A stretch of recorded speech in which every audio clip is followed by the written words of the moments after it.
Hello everyone and welcome back to another episode here at the Damage Report. We are very excited today, especially with some of the news that we've got coming up for you today on the program, that I'm going to be joined today by Michael Shore. Welcome back to the program. Good to be on the Damage Report, Johnny. How are you? Very glad to have you here, especially because we're going to be talking about some members of Congress. And I can't wait to find out what you know about these that probably no one else, including me, knows. So that's going to be fun. And I can't wait to see your take on Donald Trump's interview yesterday. I think it's going to be a fun one. But anyway, how's the pandemic treating you? Well, getting through it. There are people in much worse shape than me, so all of my complaints are just idle complaints. But the idle time is really what's tough, and we'll get through it. It's just a depressing thing. Exactly, it is. And there is dark news today as well. But I just saw Kenny from Philly said, time for Captain America of TYT. So apparently I'm very excited to see you. So that's great. Everyone is already here in the chat. And it looks like there's several thousand of you who haven't yet hit the like button, which I take as a personal insult.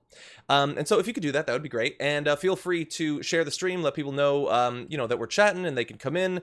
And if you want to send comments, send tweets to hashtag TDRLive, or send in super chats, we'll be responding to those throughout. That said, there is so much news that we should probably jump right into it. Michael, you ready to do this?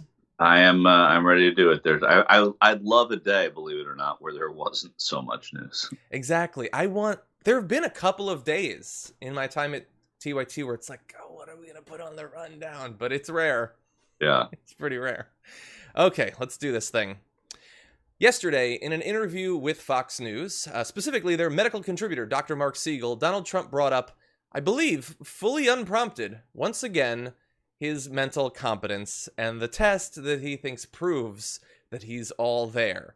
Let's just listen to him tell it and decide for ourselves. And it was 30 or 35 questions. The first questions are very easy. The last questions are much more difficult. Like a memory question, it's like you'll go person, woman, man, camera, TV. So they say, could you repeat that? So I said, yeah. So it's person, woman, man, camera, TV. Okay, that's very good. If you get it in order, you get extra points. Okay, now he's asking you other questions, and then 10 minutes, 15, 20 minutes later, they say, remember the first question? Not the first, but the 10th question? Give us that again. Can you do that again? And you go person, woman, man, camera, TV. If you get it in order, you get extra points. They said nobody gets it in order. It's actually not that easy, but for me it was easy. And that's not an easy question. In other words, they ask it to you, they give you 5 names and you have to repeat them, and that's okay. If you repeat them out of order, it's okay, but it's not as good. But then when you go back about 20, 25 minutes later and they say, go back to that question, they don't tell you this, go back to that question and repeat them. Can you do it? And you go, person, woman, man, camera, TV. They say, that's amazing. How did you do that? I do it because I have like a good memory, because I'm cognitively there. Because I'm cognitively there. It was amazing, Michael. It's pretty amazing. I've changed my whole thought process around this president. He's very, very impressive, and that I didn't realize until yesterday. Yeah. So there's the fact that he just keeps bringing it up, and I swear every time he talks about it, he sounds like I don't know, like I would be concerned if I was a member of his family that he is rambling on in this way. And if you're going to deliver that material, let's say that you would cite a deal with the devil, you got to talk about your MoCat test or whatever on this interview. Okay, then as you're like listing the example 5 things, don't like stall like you're thinking about it the first time. You just made it up. It's not like you're actually remembering anything. For all we know, he is looking around the area and saying the things that he sees. That he sees right then, yeah. Yeah. Or considering that it's woman, camera, TV, it might just be his favorite words that he's just repeating. I don't know. But he's stalling. And saying you get bonus points for doing it in order, you said that the first time, buddy. You don't need to say it again. I remember.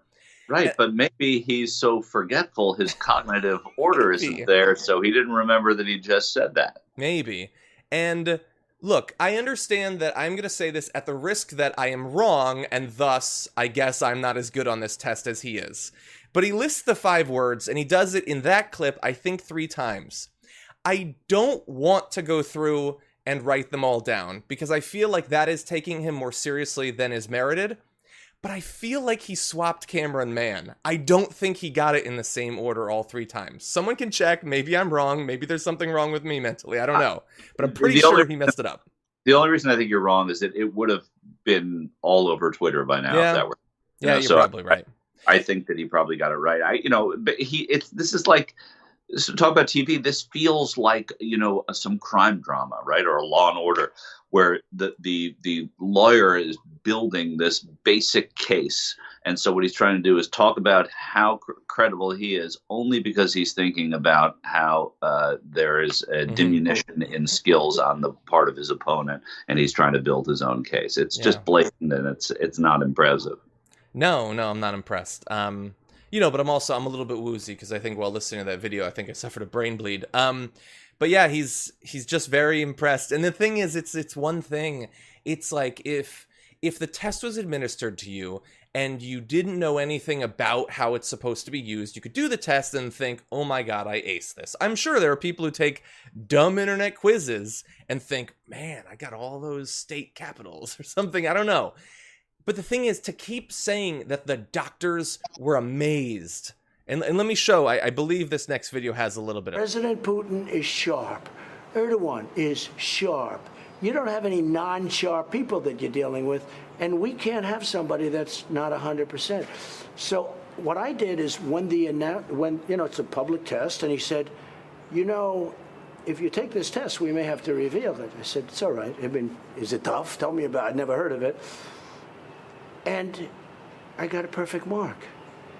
And the doctors they said very few people can do that. So that is perhaps the biggest issue, because I think that there are at least one of 2 explanations. One is that didn't actually happen. He's just making that up, which is, really weird, just disconcerting. The other is that it did happen. That the doctors who were around him did say, oh my God, sir, this is amazing. You aced that thing. You're a genius.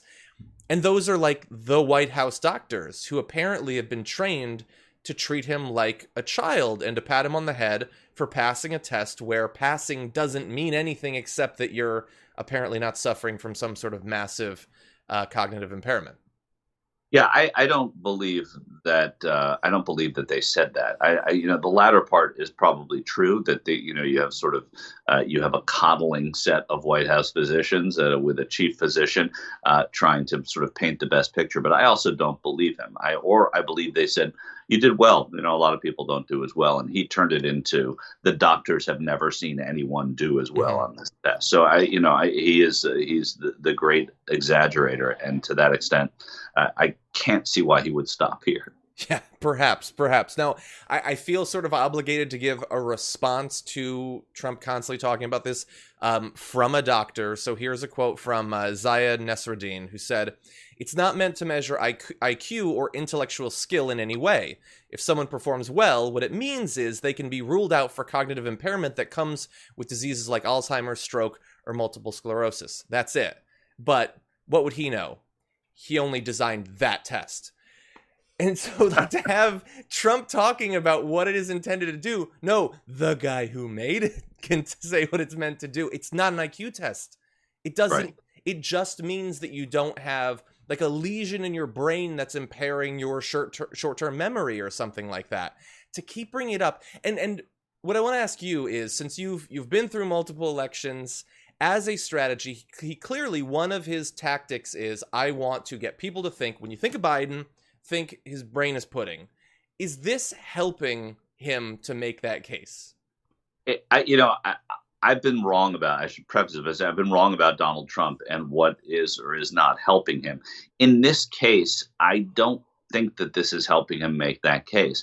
I think only Biden can make that case, and I think that Trump can exploit it to a degree. But it is a sidetrack from everything else that's going on of substance. And the polling numbers right now, polling is better in 2020 than it was in 2016. The polling numbers right now are showing that the problems that he's having are on substance, and what's helping Biden doesn't have to do with that comparison, or what's hurting him. And so I don't think it's a good tactic.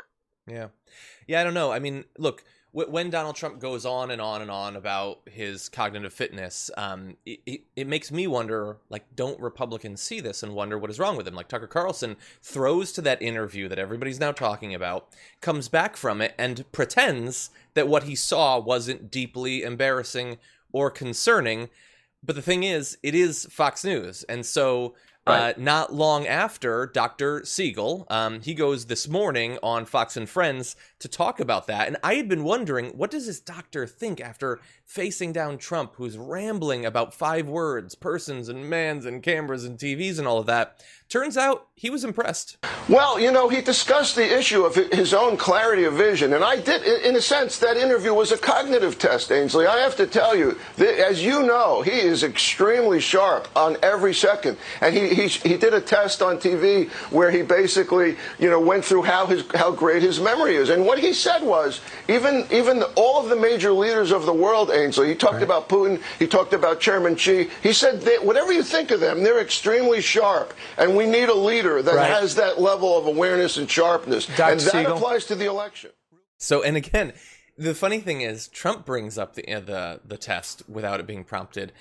Fox and Friends, they hadn't asked Dr. Siegel about the test. He was like, what does he say about the election? And that is what Siegel went to, that he stared into that open flapping jaw saying person, camera, man, TV over and over and over again. And he came away thinking, no, this guy is very sharp as Putin and other world leaders, and this is who we need. Well, and he's a doctor.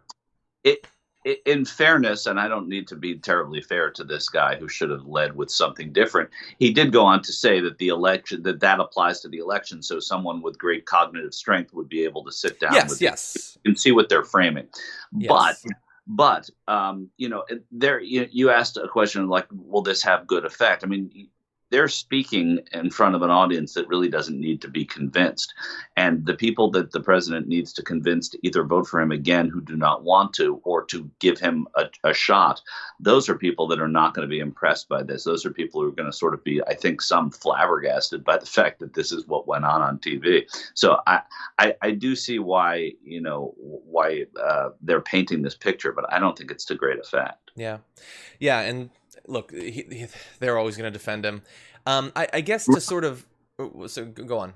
Yeah, I was going to add that, you know, there in the Carter Reagan, there's a famous Carter Reagan debate in 1980 where you know, Reagan eventually won, but they were talking about how old Ronald Reagan was, and he had this great debate moment, which you can go back and see, where he said, "I will not allow my opponent to exploit his youth and inexperience." So he turned it on Carter, right? I imagine that Biden's going to have some kind of moment in a debate, if whatever debates look like, where there's going to be a line about that, about you know, experience versus, you know, cognitive ability. I don't know what it is yet, obviously, but I think that they're going to, that the Biden people have to kind of own this and laugh at it too. Yeah, maybe. And really fast, just because I'm not sure that we've talked specifically about this. There's a couple of ways that I think that Trump has tried to make the 2020 election very similar to 2016. One was corruption, the Ukraine thing and everything, and that doesn't seem to really be taking. And the other is trying to have everyone associate the candidate with these negative characteristics. And he was certainly able to do that with Hillary Clinton. He doesn't seem to be having as much success with Joe Biden. When you poll people about cognitive fitness, they think that Biden is doing better than Donald Trump.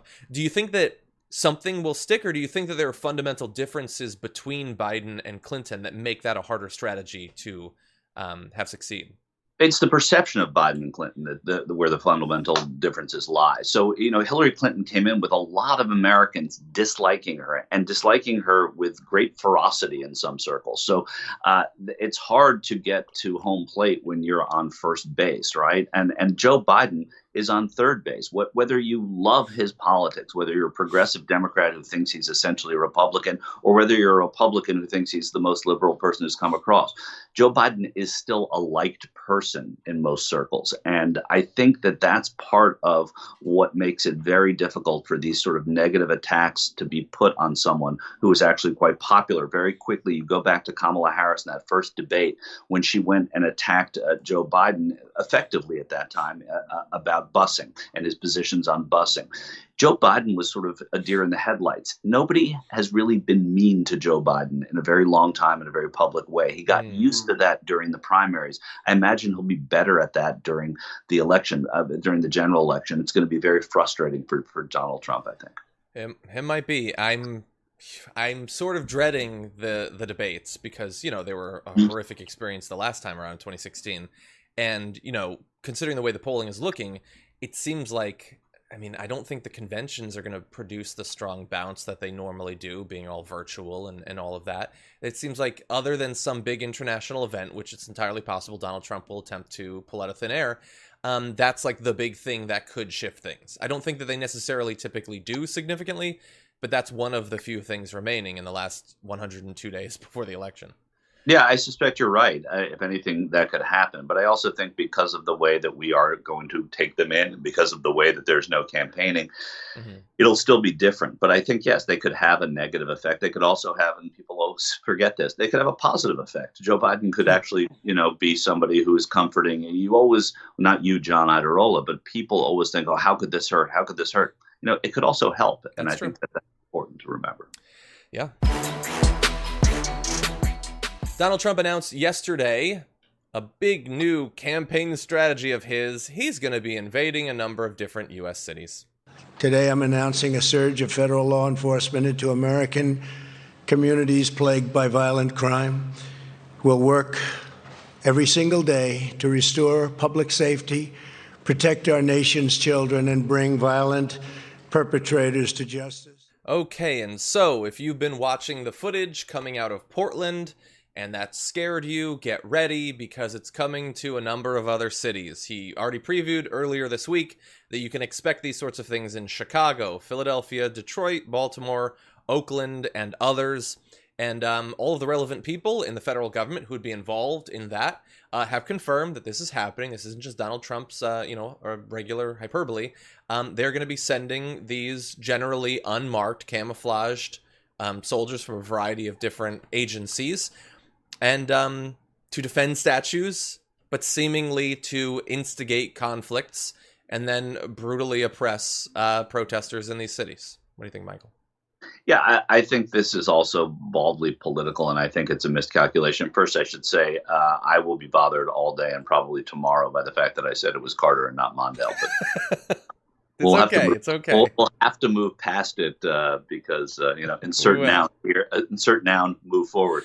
I think that every people that are advising Donald Trump, and I know some of them and haven't spoken to them for a little while, but they the idea that he's fighting something is very important to him, and his fighting the virus has not gone very well. So if he's going to be a wartime president going into an election, he's got to create that war. And the way he's doing it, it doesn't seem he's going to Democratic states, but Oregon at one time was a state that they were going to make a play for because he does need to win in places that he didn't win last time, especially if he's going to lose in places that he did.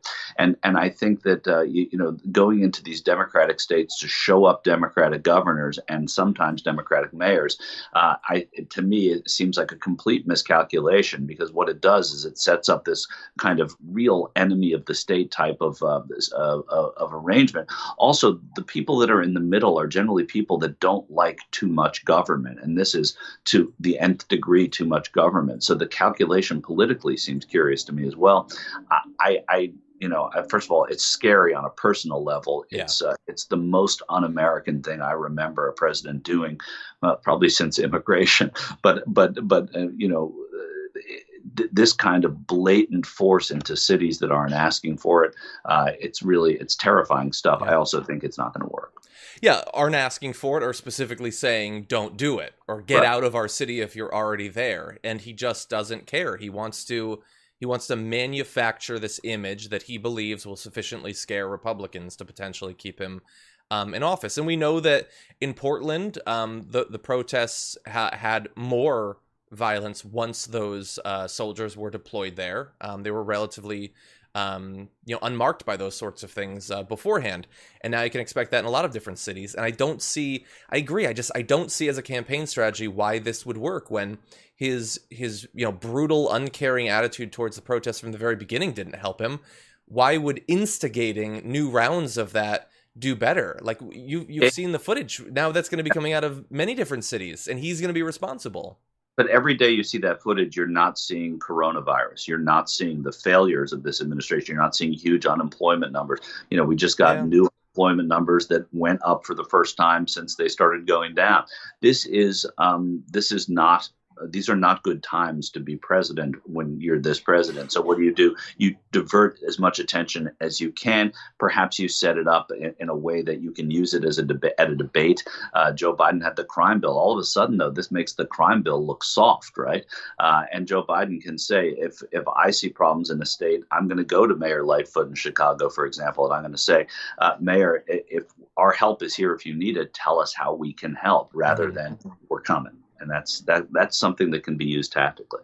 Yeah. And by the way, I'm glad that you mentioned the crime bill, because he's having trouble trying to make the election about these personality characteristics and mental characteristics. He hypothetically could, in the same way that people like Bernie Sanders did in the primary, try to make it about the substance of mistakes that Joe Biden has made in office. And that's something that Trump would have a chance of doing, since Trump hasn't been in elected office for a very long time. If he had been a senator when we were making the decision to go to war in Iraq, he would definitely have voted for it. But he thankfully, blessedly, wasn't a senator, so he didn't have to. But so he could differentiate himself, and with things like the crime bill. But as you point out, he's simultaneously criticizing Biden for things like that, but then trying to prove that he is more harsh, more uncaring, less willing to talk about reform. It is a nonsensical strategy at best, and along the way, incredibly damaging, both to, norms and, our conception of how durable the Constitution and our rights will be, but also to the peoples whose heads are getting cracked open and the moms are getting gassed on a nightly basis and all of that. And now we can expect many times as much of that as he deploys to more and more cities. Yeah, going back to the primaries until right now, this has not been a debate that's been about substance. It's not been a debate that's been about legislation. It's been about a president that many people don't like, who has bad approval ratings. And the Democrats selected the person that they thought would have the best chance of winning. I don't disagree with them, and that would put me at odds with a lot of people probably watching this right now. But whether or not I'm right or they're right, it doesn't matter. The point is, this is where we are, and the president has an opportunity to try and go through Joe Biden and do it that way. Instead, he's taking some of the things that Joe Biden might be worse on, and he is taking them and just making them bigger, and really sort of doing a favor to Joe Biden by numbing the effect that his past votes as a senator might have had on this campaign. And it's a gift to Biden in a sense, and we'll see if it even matters. Yeah. I worry, so far, there's been horrible injuries in Portland, but Tom Cotton was on Sean Hannity 2 nights ago and said, and Sean Hannity was like, well, if they start shooting at the protesters and they kill some, whose fault will it be? And Tom Cotton's like, well, ultimately it's with the criminals. He responded to the possibility that these soldiers could end up killing, potentially massacring protesters with, what are you going to do? It's on them. He's a senator. Right, well, that's the same idea about the police, right? It's always on the criminals, right? The people that say, well, George Floyd was passing a $20 counterfeit bill. He should, he had it come, Exactly. It's a really skewed way of looking at the world. Donald Trump has been trying for a few years now to employ the census to strike out against undocumented immigrants and try to artificially increase the political power of Republicans who are finding it more difficult nationally and in a number of different states to compete with changing demographics and all of that. And so, despite losing multiple times in efforts to employ a citizenship question on the census and things like that, he made this announcement yesterday in a memorandum on excluding, in his words, illegal aliens from the census, saying, "I have accordingly determined that respect for the law and protection of the integrity of the democratic process warrant the exclusion of illegal aliens from the apportionment base to the extent feasible and to the maximum extent of the president's discretion under the law," saying that although the Constitution is 100% clear that you being a citizen has nothing to do with whether you're counted for the census for the purposes of apportionment of political power and seats, they're not going to count them. Now, there's a couple of issues with that, which we'll get into. But Michael, thoughts? Again, this is just like the last story. It's a distraction. It's going back to the bread and butter of the 2016 campaign. It's going back to the wall, which he says is now built.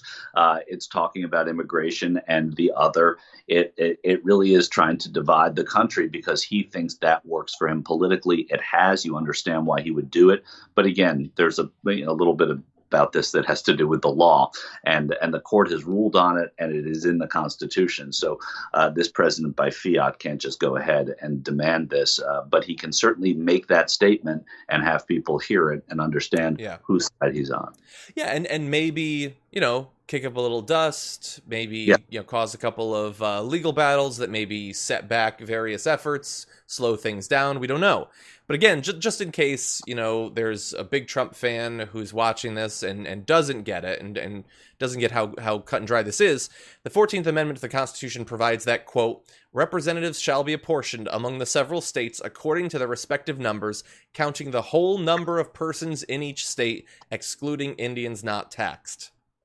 That's not ambiguous. And I understand that, the clear text of the Constitution can be very confusing to some people. You can take a look at something as simple as the Second Amendment and not get half of it. I get that. But that's pretty clear. There are other issues. For instance, the fact that the census is almost 2/3 complete. And it's not gathering information on citizenship or legal status. And that's, I think we're at 62.2%. So here is the issue with that. You might think, well, how are you going to do this when we're already 2/3 through and none of that information is being gathered? Well, they have a plan. So they're not going to be stopped by the fact that they don't know what the numbers of undocumented immigrants are in these areas. They have a section of the memorandum, which I'm going to show you, that is instructing executive departments and agencies to share information with the Department of Commerce, to the extent permissible, blah, blah, blah, blah, blah, to obtain accurate data on the number of citizens, non-citizens, and illegal aliens in the country. As the Attorney General and I explained at the time that order was signed, data on illegal aliens could be relevant for the purpose of conducting the apportionment. So they are not going to be bound. If this goes through and if it's successful, which I can't imagine how it would be except the makeup of the Supreme Court, they're not going to be bound by the count that the census does. They're going to take those numbers, they're going to come up with some number for undocumented immigrants, and then they're going to subtract it, even though that's not what the census found. And who thinks that we could trust them to do that in a way that would not be politically expedient and beneficial to themselves?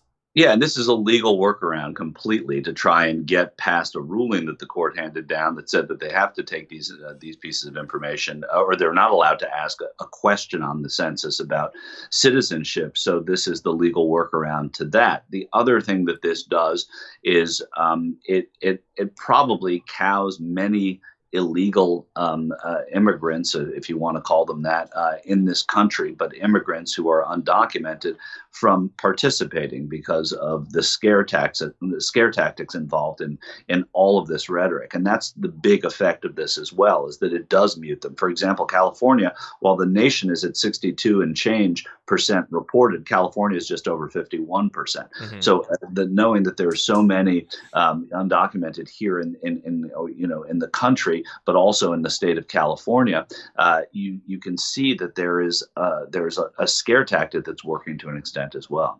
Yeah. Well, it will be challenged. The director of the ACLU's Voting Rights Project says Trump's latest attempt to weaponize the census for an attack on immigrant communities will be found unconstitutional. We'll see him in court and win again. I know that, the makeup of the court has become a little bit darker in recent years, a little bit scarier. But we have had some 5-4 decisions that have gone, in the sense of rationality. Do you think that this is too clear cut for the Supreme Court to say otherwise, or is it just too appealing a change for conservatives to make? When you've seen the way that the conservatives have left, and I'm not a court expert, I'm sort of a layperson when it comes to the law to that level. But I think when you see the way that they've been reading the textual interpretation, which I guess is an interpretation, the textual reading of the Constitution, the conservatives like Roberts and Gorsuch, anyway, in the small sample we've had from Gorsuch, they read the text and they hold to the text in a way that would be encouraging if you think that the president's off his rocker on this. So I think that's what is important. I hope so. It's consequential. I mean, think about all of the different layers of manipulation that Republicans have used to maintain the power they have right now. Just from the structural, like the makeup of the Senate, for instance, the way that, political power is apportioned through the Senate, to gerrymandering and all of that. The idea that they would, in one slice, potentially cut multiple seats out just by making up, whatever numbers they want. Because the thing is, we don't actually know how many undocumented immigrants there are in every area, or whether a particular individual is still there or has moved. We have ideas. There are estimates that vary widely. And again, if you couldn't trust one person to come up with an estimate that would be unbiased and fair, which you can't do any of this to begin with. But if you were going to do that, who would trust literally anyone? You're gonna have Stephen Miller working on that. It's madness, and it can't be allowed. It can't be allowed. I'm optimistic on this. I'm not optimistic on all of it, but I'm optimistic on this. Okay. Donald Trump. He's got his new tone, everybody, this week that the media is so happy to give him. So he now thinks that it's an okay idea if you want to wear a mask. But Kellyanne Conway. She is coming out and saying that not only is Donald Trump now saying that you should wear a mask, but he was actually ahead on this topic, ahead of all of these Democrats that want to claim that they were serious when it came to masks. Here's what she had to say. He set many examples. He has said many things about, he said in April, if people want to wear a mask, they should wear a mask. He said that. And you got to go back and pull it. I think it's very honest if you're not putting that as part of your reporting. He was way ahead of other people on that. Adam Schiff was still, in his basement looking for collusion and nonsense. Biden's been in his basement. And again, I really think it's important to recognize that this president has presented members of his task force, the doctors on the task force, not just out into the public talking to the press, ladies and gentlemen, but also testifying under oath on Capitol Hill again and again and again. They've all been asked about masks. They've all answered that question. They're there on behalf of the government. They're there on behalf of the task force, and it's the press. So, Donald Trump has always been great on masks. I mean, after all, early on he said, if you want to wear one, you can wear one, which would seem to follow naturally without the president needing to acknowledge that you're free to put cloth over your face. That to me isn't the same. Leadership, man, that is leadership. It is. You've seen a lot of leaders, Michael. Do you think that Trump isn't getting enough credit? Yeah, it's I frustrates the hell out of me when people aren't giving him the credit he deserves for telling us to wear masks all the time when we're out. I think this is absurd, but I do think this speaks to the people that support Donald Trump, that they will believe whatever comes out of that little plot of land in the United States. That if you have Kellyanne Conway or Kayleigh McEnany, and I don't know how you confuse them, Josh. That's weird, John. But the confused me. The whole notion that we have this idea that you can say these things and they go unchecked by the people who want to believe them is part of their success. And so they'll keep doing it. And we should, stop being less surprised, but we should keep pointing it out. Yeah. And like him saying that you can if you want to, but then refusing to over and over and over again. You can if you want to. I mean, of course you can if you want to, right? I mean, you could have done that before there was a pandemic. Sometimes you say it anytime. Masks, yeah. You could wear a scary movie mask if you want to. I could wear a fedora if I want to. I don't, and I shouldn't. but I could. That doesn't Right. mean anything. He kept going. He went to a place that was making PPE and spoiled a batch because he refused to wear a mask. What a fraud. Like, again, I was going to call her Kayleigh McEnany. Kellyanne Conway, like, I know it's politics, and I know that I really have to shed the last bit of this naive approach. But, like, how could you say something like that? You know full well what his position on masks have been, to pretend that he was an advocate for their use when they were mocking how Biden looks in his mask, and he was saying, oh yeah, it's gonna look great when I'm meeting the king of some country wearing a mask. Yeah, no, I'm sure the king would appreciate it, by the way. He'll be wearing one. Right. It's just so fake. And then to say that Schiff and Biden, I mean, I don't know how that's resonating either. You know, oh, Adam Schiff is in his basement. Yeah, I don't know what that is. You know, yeah. I don't know. But the second part of what she said was, not only did he say you can wear a mask if you want to, but he also had members of the coronavirus task force testify, which is technically true. And I went back and looked at a little bit of that testimony and the response from the White House, because you're going to be shocked to find out they didn't want it to happen when it happened. And things like, they had good reason, because in the end, Fauci ended up debunking a number of Trump's favorite coronavirus lies.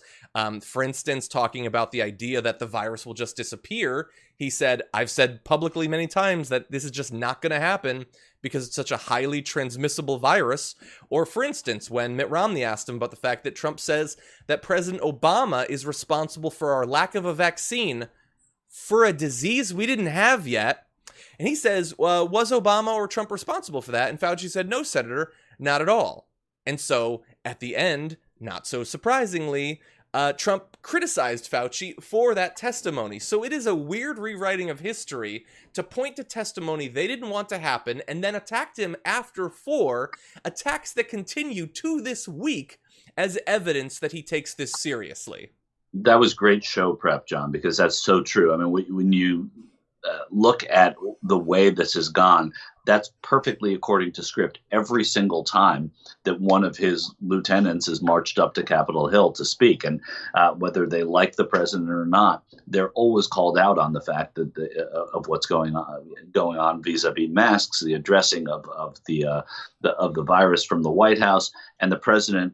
Whenever he disagrees with something that doesn't look good or wants to do, he calls someone out for it. It's been a pattern from the very beginning since they've been going to the Hill. Yeah. And by the way, in terms of how serious he is and the new tone, and he's really turned a corner on this coronavirus thing and all that. His interview with Dr. Siegel last night, what people are focusing on, and I totally understand why we led with it, was the 5 words, the TV and the man and the woman and all of that. But do you know what else he said? He was talking about testing. He called testing overrated.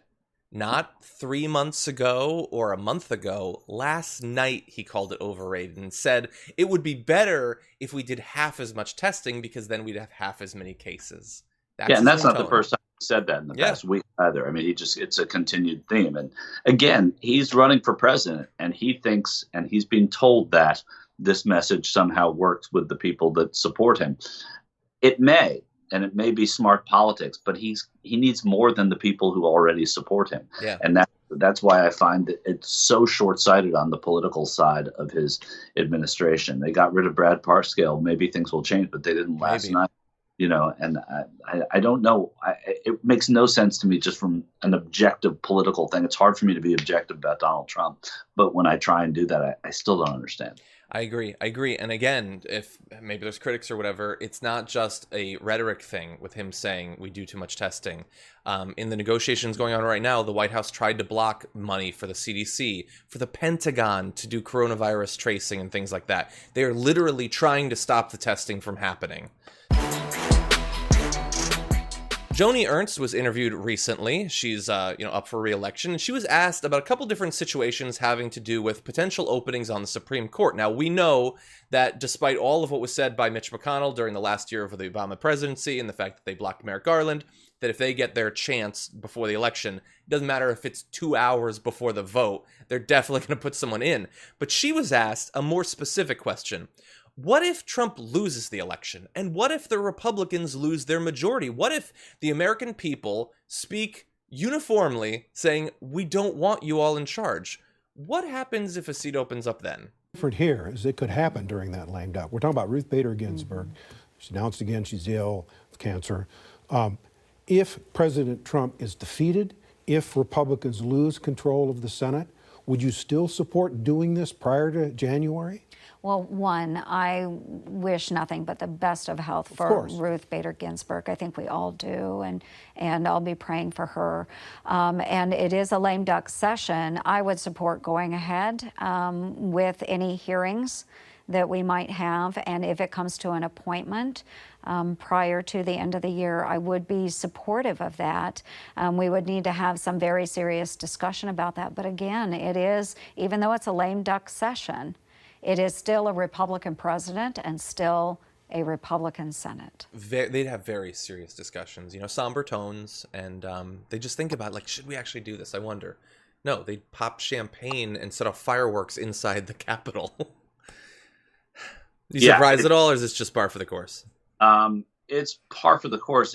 I'm surprised politically that Joni Ernst, who's in a race that's not that should be less tight for her in Iowa in 2020, would do that, would say something like that. By the way, a shout out to David Yepsen, formerly of the Des Moines Register, who was doing that interview as part of that panel. He was sort of the guru of politics for a long time.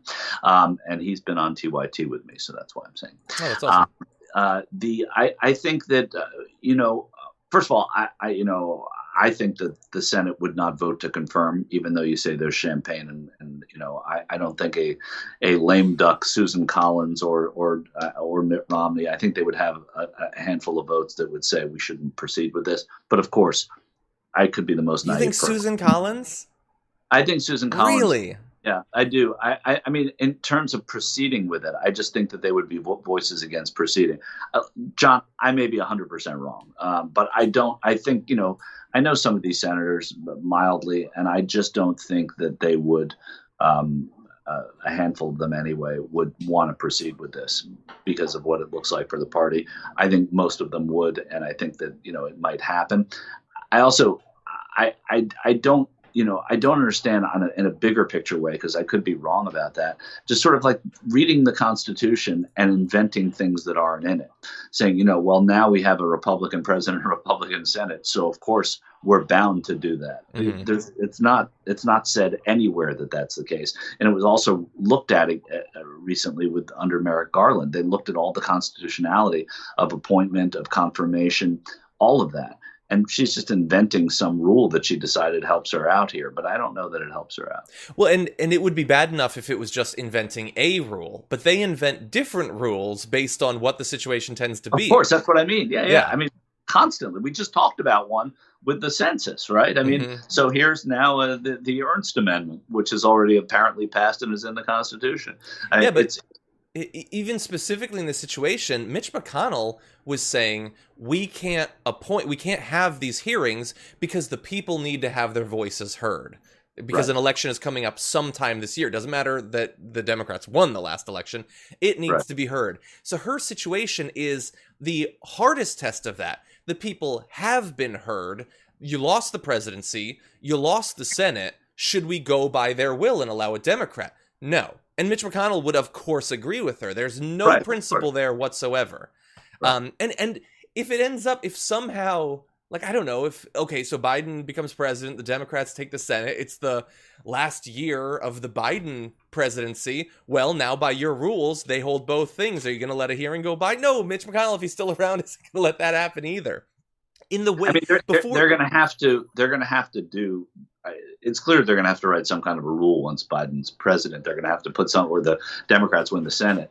They're going to have to put something in there, a Senate rule, which can be changed, saying that, within 100 days of an election on either side, or 50 days or 90 days, whatever it is, on either side of an election, you cannot have the nomination of a Supreme Court justice. I mean, the only thing is the Democrats write that and abide by it. When the Republicans take over the Senate, they're not going to abide by that. They'll change the rule and they'll. No, you're right. You're right. But something has to give on this, because it's so given to interpretation. Again, also, it's only happened. Ruth Bader Ginsburg is still on the court and she's still working. Yeah. It's only happened that I remember during Merrick Garland. Though there's probably other precedent for it. There was was cited actually at that time. Doesn't well, happen. And let's just bear in mind one additional thing. I believe Ted Cruz was one of at least 2 Republican senators, maybe you can remember, who in advance of the election said, no, if Hillary Clinton wins, we're not going to hold hearings. Right. Maybe ever for Merrick Garland. That was not a principle of let the people speak. That's if the people speak and we don't like what they're saying, we're going to have 8 justices. Yeah. Again, these are 1 of 100, right? Or 1 of 53 on the Republican side. And so it doesn't mean that that's what they all believe. She was asked this on the spot. She didn't seem prepared to answer it, actually, because whenever they start going into the I'm going to pray for Ruth Bader Ginsburg, that's a stall tactic to me. So she, I think, was sort of thinking on her feet there. And I think that other senators will be more prepared with a better answer now that she was the guinea pig here. But maybe hopefully she's not in the Senate. So one final thing I would say was in trying to interpret, predict what Susan Collins would do in that scenario, I think we should factor in that there's a very good chance that in that scenario she is herself a lame duck senator. No. I'm saying that fully. Oh, okay.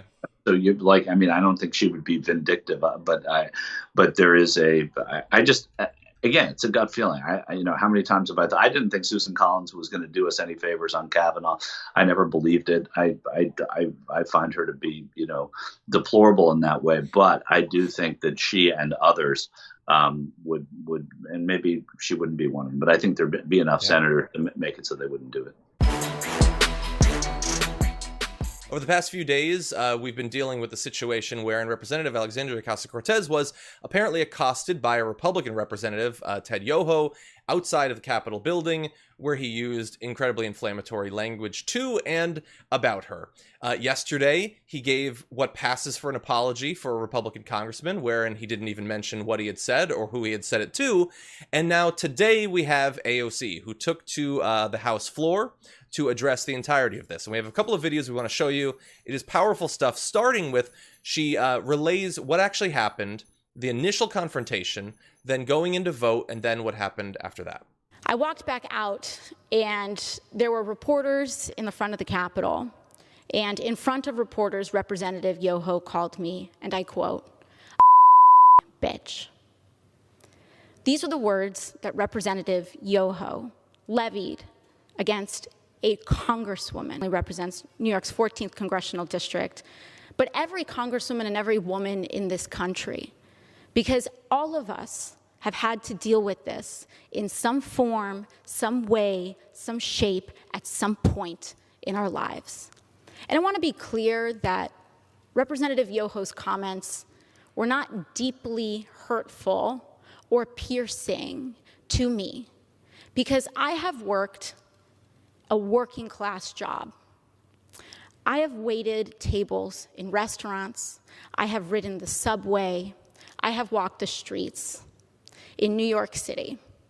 And this kind of language is not new. So we definitely have more. I had expected that with his embarrassing display with what passes for an apology, that would be the end of it, that we wouldn't hear from her. But I'm very glad that we did. What do you think about the back and forth there? I know you have more knowledge about Yoho than I do. Well, forgetting Ted Yoho, he's a backbencher. He's an unimpressive member of Congress. He ran for speaker, actually, some time ago. He got 2 votes when he ran for speaker, probably one from himself. But he's a piece of dust in the Congress. Congresswoman Ocasio-Cortez there is doing what a lot of people haven't done, which is call people out for the false apology, right? If you heard Congressman Yoho's apology, you would have, I heard it and I was like, what? He didn't apologize and he didn't mention her name. Mm-hmm. So I think that this is less about Ted Yoho than it is about, in general, you standing up for women and standing up for her female colleagues as well. And I think that was the great effect of this, and I'm sure everybody's really happy she did it. It was very impressive. Exactly, and as you alluded to, that she didn't make it just about him and her. Basically, she talked about him as a representative of a culture where this is a universal, not just for congresswomen, but for all women. And I want to turn to that section now. And that's when we start to see that this issue is not about one incident. It is cultural. It is a culture of lack of impunity, of accepting of violence and violent language against women, and an entire structure of power that supports that. Because not only have I been spoken to disrespectfully, particularly by members of the Republican Party and elected officials in the Republican Party, not just here, but the President of the United States last year told me to go home to another country, with the implication that I don't even belong in America. She also mentions, I think it might have been DeSantis that called her a whatever she is, or something like that, some other weird dehumanizing phrase. And we've seen that against AOC, against other new congresswomen like Ilhan Omar and Rashida Tlaib and others. This idea that you can, without consequences, viciously attack them, demonize them, otherize them, and that not even without consequences, but in fact positive consequences. That if you're a member of right-wing media and you do this, you'll get more viewers. If you're a right-wing politician and you do this, you'll be considered more of like a fighter for conservative values and things like that. It's horrifying, and it's what they have right now in modern day Republican identity politics. Attacking women like AOC is just about all they have.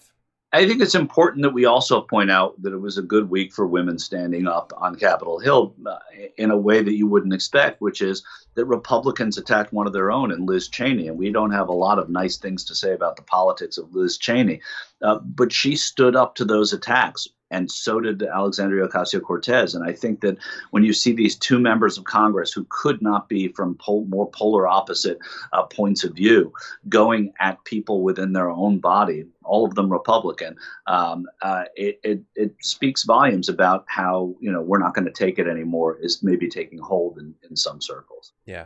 There's one more section of video I want to play you. This is where she addresses the content of Yoho's apology. She gets into what he actually said. And I do not need Representative Yoho to apologize to me.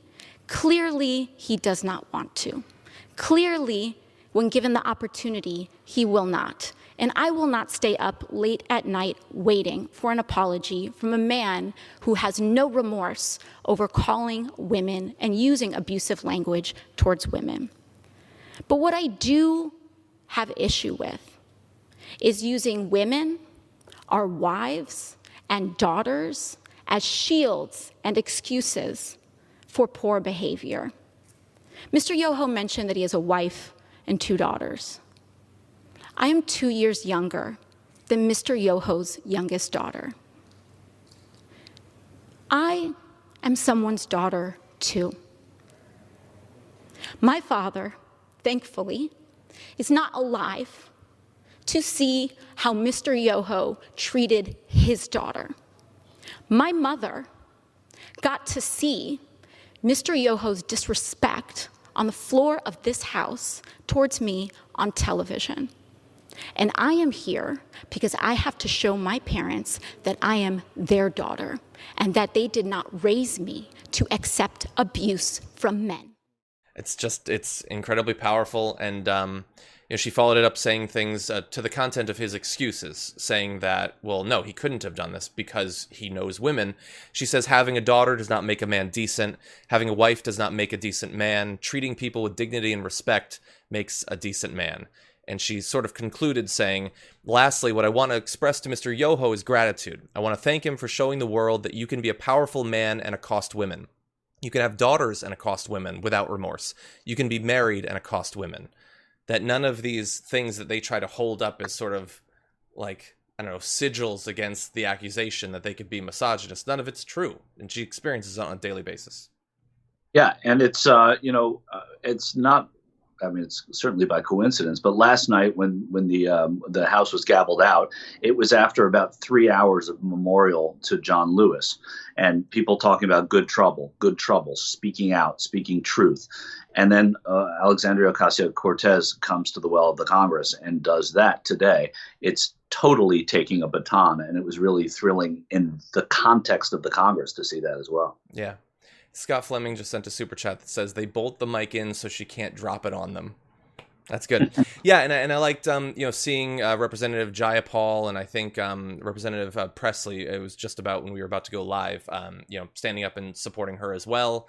Yeah, it's what we've been saying since the beginning, since before they were even sworn in.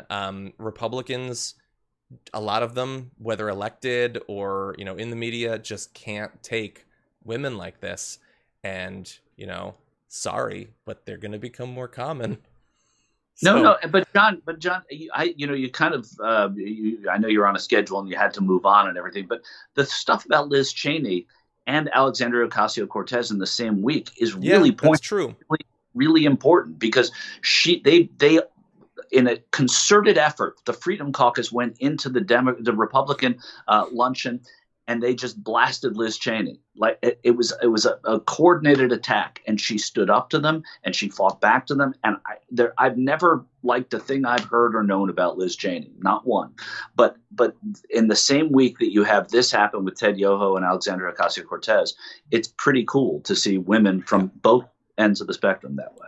Yes, let's give that credit to Liz Cheney and then no more ever again.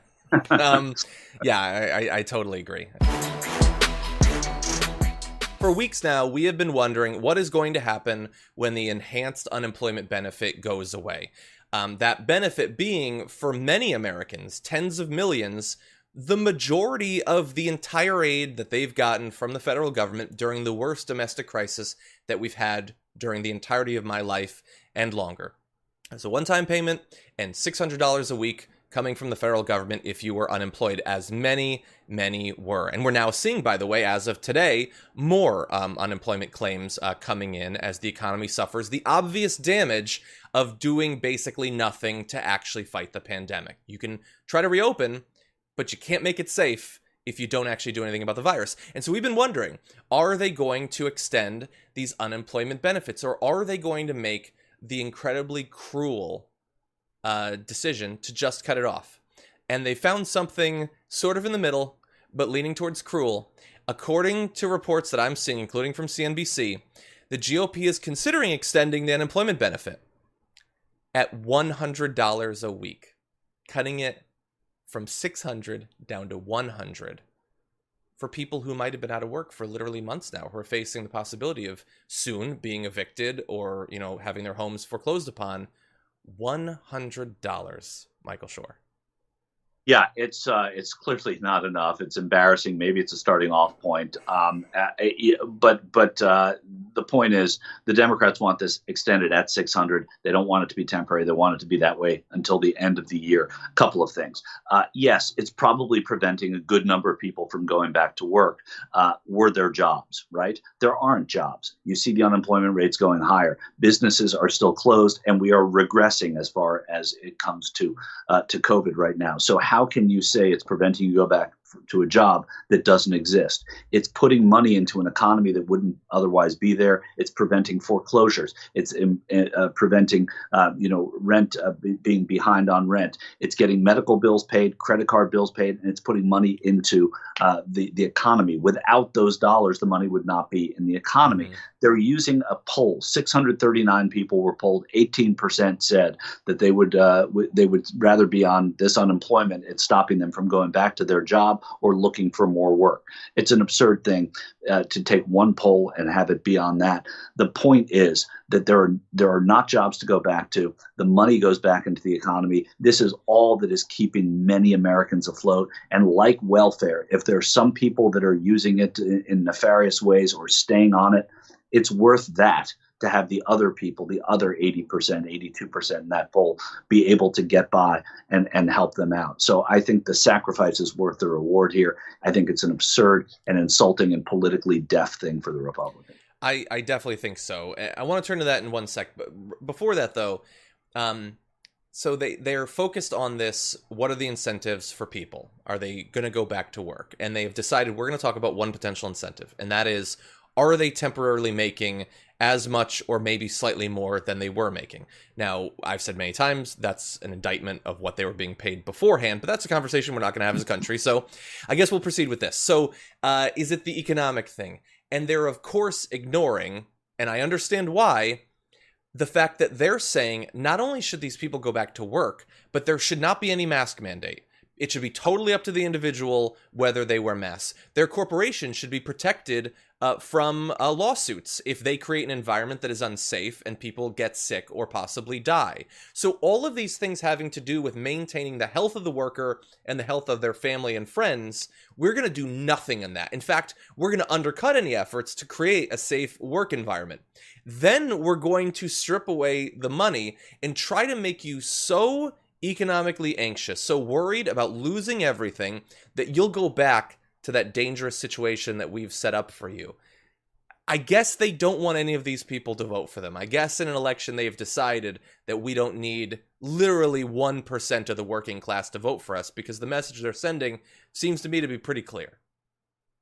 And small business owners, if that's who they're after, many of those who are polled say, I understand why my employee still wants to stay out, and I get it. Many of them have said that because it's understandable, and not that they're going to pay them more when they get back, but let's get back to normal again. And this is the bridge to getting back to normal for so many people who would otherwise just, fall out into bad credit and be put on the street. It's just a terrible, terrible idea. So I know that we've been talking throughout this episode about strategy, about, we concentrate on the substance of these moves, but then also how's it going to affect the election? And this seems like a pretty significant one, that they made the decision, okay, we're not going to actually fight the virus. We're just going to pretend that it's gone away and roll the dice. And maybe it'll work. Maybe it will go away when the weather gets warmer. That clearly hasn't happened because cases went up and then hospitalizations went up and now deaths are going up. And there's every reason to believe that we're going to slide into the election with 1,000 to 2,000 plus people dying every day. That's obviously hurt him in the past. He's now locking that into, that's the situation we're going to have. Economically, the fact that so many people lost their jobs clearly hasn't been good for him, and they're making economic decisions that are going to cause catastrophes leading up to the election. More people are going to lose their jobs. People are going to be evicted. They're going to be on the street. They're going to be losing their homes. How is this a strategy to try to create utter chaos in terms of public health and the economy?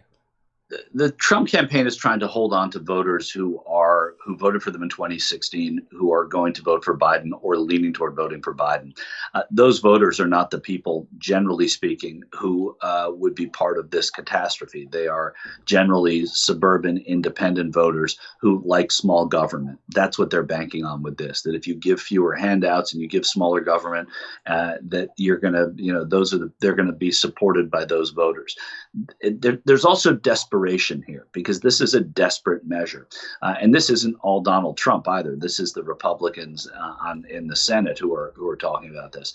So there's desperation here, making a Hail Mary pass for some of those voters to come back to the president and come back to Republican senators because they are middle class voters, often suburban, and they're small business owners. And those are the ones that would be in favor of something like this. But it's not going to, I can't see that it is going to be successful. And I think it's too marginal. They're going for a voter in a very, very precise way. I don't think precision is going to work here. But isn't, I regret, I'm pulling these numbers out of, I think I heard them in the past couple of days, but I believe that suburban voters went for Trump by like 4 points in 2016. And I think that recent polls have Biden up by like 14 or 15 points with that group. Is this a strategy to get that group back after months of a strategy that doesn't seem to be working? Certainly to stem the losses, right? I mean, and that's where the margins are in this election, it would seem, according to pollsters. And I don't know those exact numbers. And in 2018, the suburban voters, that's where you really saw them leaving, especially women. And I don't think, when you look at the percentages of small businesses that are owned by women versus men, I don't even think that it's enough of a group of people that would find this appealing. And then you also have the sympathies of small business owners, too, to play with. So not that they don't see this as a black and white down the line, decision that they're making or situation. They see the humanity of their employees and how they're getting more money and they can't make it without it. They also can't employ them to the same level of hours and opportunity. Yeah. They can promise that it's going to go forward. It seems like really, really foolish, but maybe it's just a negotiating ploy on other things like payroll tax credits and that. And if that's the case, if it's a negotiating ploy, then let's see where it is at the end of next week. Yeah, and look, if that if that's what it is, it's not that we actually want to give people just $100, but we want to threaten to give them just $100. It is on the Democrats to make sure that everyone knows that that is how they are negotiating, that they're putting the squeeze not on the virus, but on the people who are worst off right now during the pandemic. Well, it's also on the Democrats to fight it and fight it vocally. It gives them an opportunity, which is kind of nice, too, to say, hey, look, we're trying to get you every dollar that we can. And, it also gives them room that if they have to compromise to 500 or 400, hey, look, they were at 100 and we fought to get you 400 or 500. So it does do a favor to the Democrats. Yeah, I think that it would be a great time for them to, bring up legislation creating the $2,000 UBI throughout the entirety of the pandemic that's been talked about. If you're going to negotiate with $100, here, we're going to negotiate with $2,000. Let's see what the people think. Wouldn't hold your breath on that one, though. Yeah, I wouldn't either. Not with this Congress, but, we're working on it. I'm very excited to welcome to the program comedian, activist, musician, reality television personality, and winner of RuPaul's Drag Race Season 8, Bob the Drag Queen. Welcome to the Damage Report. Hi, how are you? I'm doing about as well as anyone could be expected to, considering this year. What about yourself? Same. I mean, I always say all things considered, I'm doing well. Exactly. Yeah, I think that's a healthy perspective. We got a lot of different things that we want to talk about with you. But before we launch into the specifics, can you tell us a little bit about your background in political activism, how you got into some of the issues that you're organizing around and advocating for?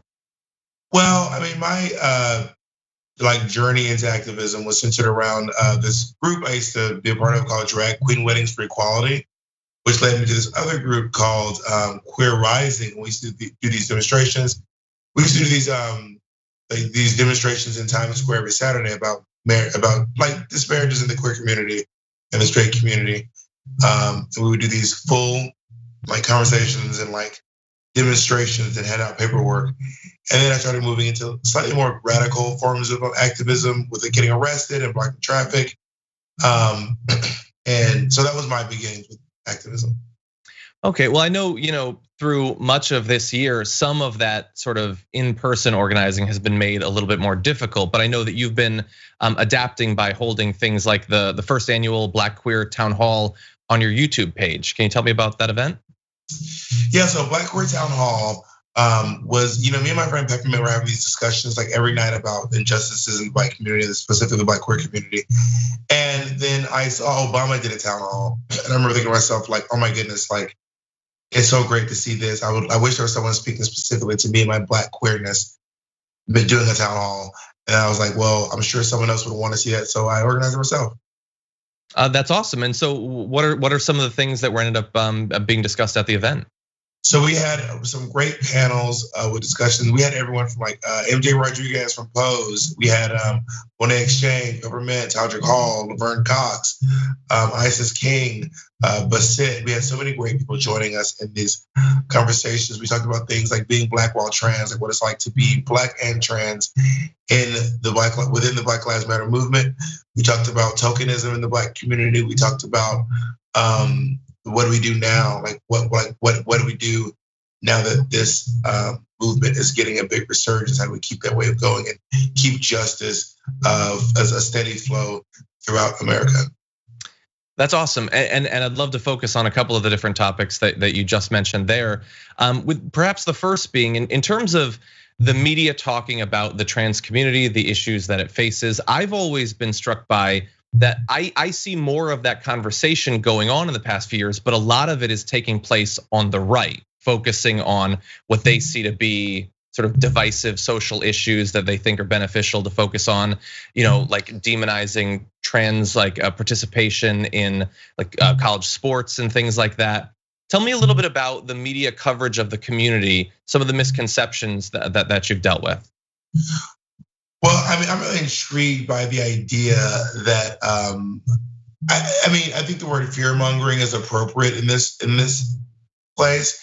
There's this idea that there are these people from the left trying to, take the rights away from people on the right, or that trans people are trying to sneak into sports and beat your children up at wrestling, and that's what the trans agenda is, or that the trans agenda is somehow has something to do with sneaking into bathrooms and misbehaving in there.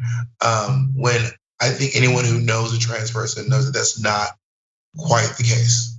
Yeah, 100%. But what it is appealing to the most like easily manipulated human emotion, which is fear, and that's why they do it. Yeah, unfortunately, and it seems, many of them, I see Tucker Carlson relatively frequently talks about the trans community, almost never has an individual from the community on the show, and is almost always demonizing. And it's unfortunate to see that and to not see much balance in that. But I want to talk about what are some of the things that, I mean, you had the Black Queer Town Hall, like focusing specifically on that as opposed to, for instance, non-Black, the queer community, or for instance, you talked about, having an acknowledgement of the issues that affect the trans community, but specifically the Black trans community. Tell me a little bit about some of what you feel like isn't either understood or acknowledged or talked about enough in the specific experiences of those communities. Well, the reason why I'm focusing on the Black queer community instead of just the queer community in general, like there comes a point where like not whenever, but often when people of color want to talk about their specific experiences, there is this moment where people like to say, well, what about this? What about us? What about the white people who are also experiencing so and so? I mean, the best analogy I've ever seen was someone said that's like going to a march for breast cancer and being like, yeah, but don't forget about diabetes. Yeah. Like, don't forget diabetes is fully still a thing. And it's like, yeah, no one said that. No one's talking about that. This is what we're talking about at this moment. Yeah. And I'm curious, I believe that you were on The Conversation with Adrienne Lawrence just a few weeks ago on our network. And I think some of what's been going on in terms of the civil rights protests was talked about. It seems like over the past few months, there's been quite a bit of acknowledgement and representation in these protests for specifically acknowledging that Black trans lives matter. Has that been your perception? Would you like to see more inclusion of the specific concerns of that community during these protests? Yeah, I want to see way more of it. I mean, I think that what we need is not just a bunch of like queer people saying it, but what we need is like cisgender straight Black men to be saying this as well. We need it. It can't just come from within. It has to come from without as well. So the support for the Black trans community has to come from. We need like Jay-Z and Lil Wayne and Barack Obama and all these like big names, because these are the people that like straight Black men look up to. Yeah. And we need them to join the movement. Do you see any signs that might be happening? Yeah, a little bit. I mean, the fact that we have like Dwayne Wade, who has a trans child who's speaking out favorably, that's huge. It is both profound and it is huge. Yeah. But we need more of that. Mm-hmm. And obviously, speaking as someone not in the community, but having the minor media platform that I have, as being a part of the media, what can I do to help? I think uplifting Black voices, uplifting queer voices, uplifting trans voices. I think that where I'm sitting here, maybe you could have a Black trans woman. Maybe sitting here you could have a Black trans man give their experience of what it is. Instead of you and I assuming what the experience is, you can have a Black trans person sitting here and telling you. Yeah, I have a long list of Black trans people I could send your way.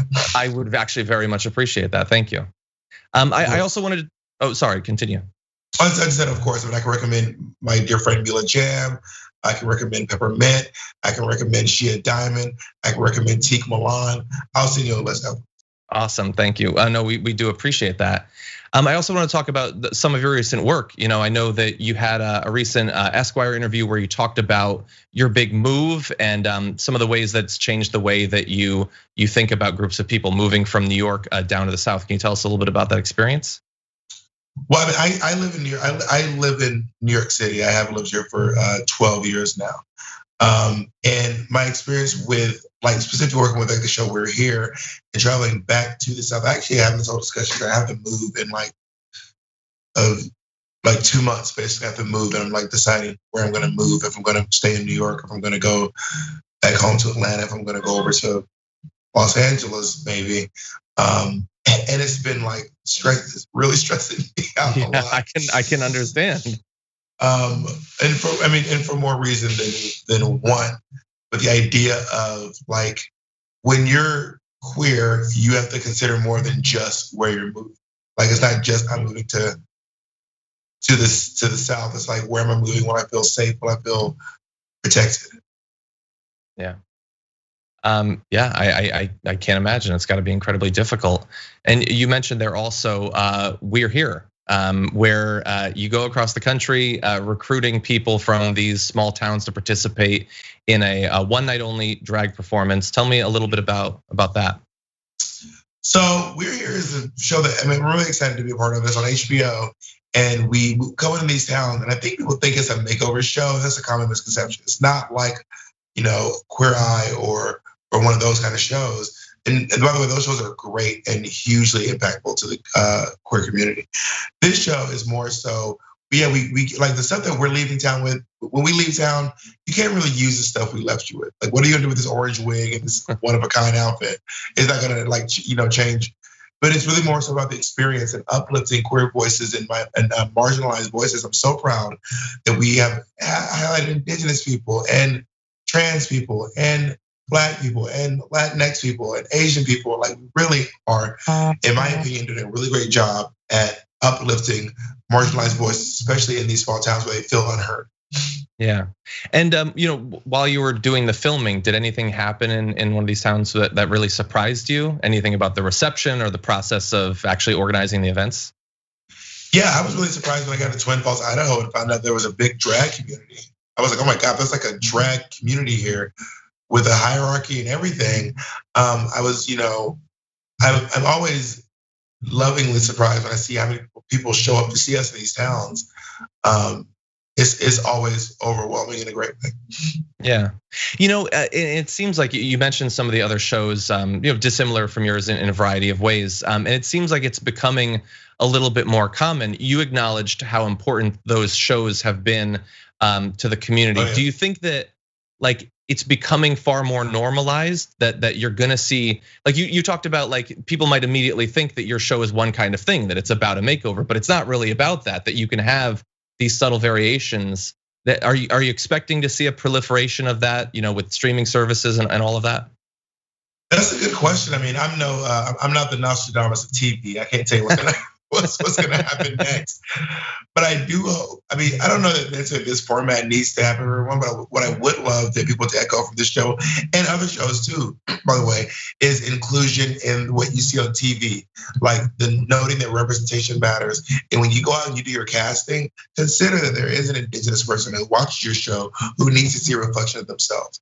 Consider there is a trans person who might be watching your show who needs to see a reflection of themselves as well. So I hope that is a trend that echoes throughout the cosmos.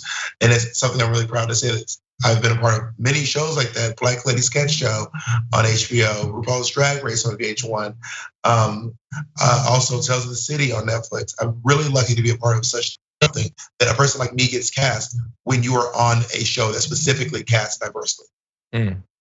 And I'm sure that people watching this get the impression that you've been involved in a lot of projects. Do you have anything upcoming that you'd like to let people know about? Well, I mean, as of right now, I'm just working on doing season 2 of We're Here, revving up for season 2, which is really, really exciting. And I'm also trying to prepare some future plans, which nothing's been finalized yet. But right now, I'm focusing most of my energy on We're Here season 2. Okay, Bob the Drag Queen, thank you so much for joining us. Really do appreciate it. My pleasure. Thank you.